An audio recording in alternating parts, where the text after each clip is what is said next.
Kalbini arayan bir adamım, ayaklarıma dolanan bu hayatla kendi peşinde.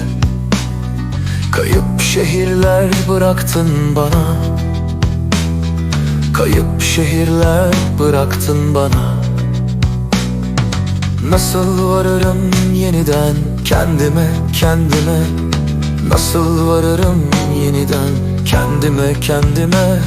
Biliyorum artık adres yok kimsesizliğime. Biliyorum artık adres yok kimsesizliğime. Biliyorum artık mavi durmayacak gökyüzü üstümde.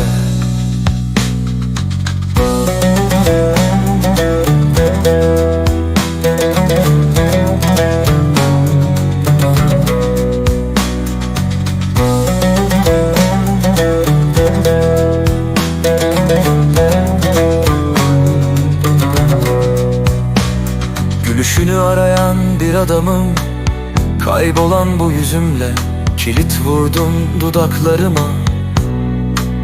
Nasıl yanmam, nasıl yanmam, nasıl yanmam, nasıl yanmam? Ruhumun alevli gömleğinin içinde. Biliyorum artık bir gül açmaz küllenen tenimde. Biliyorum artık bir gül açmaz küllenen tenimde. Biliyorum artık mavi durmayacak gökyüzü üstümde.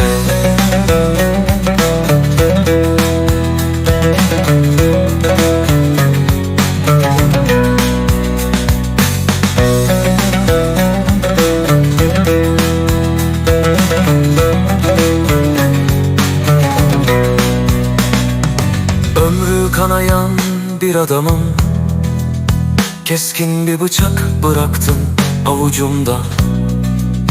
Nasıl kurumam şimdi, nasıl kurumam, nasıl kurumam şimdi, nasıl kurumam?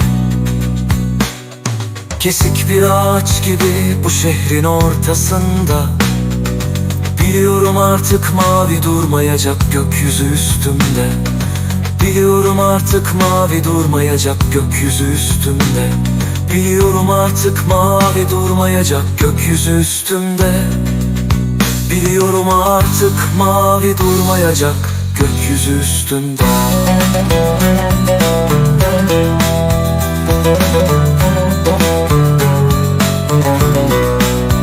Biliyorum artık mavi durmayacak gökyüzü üstümde.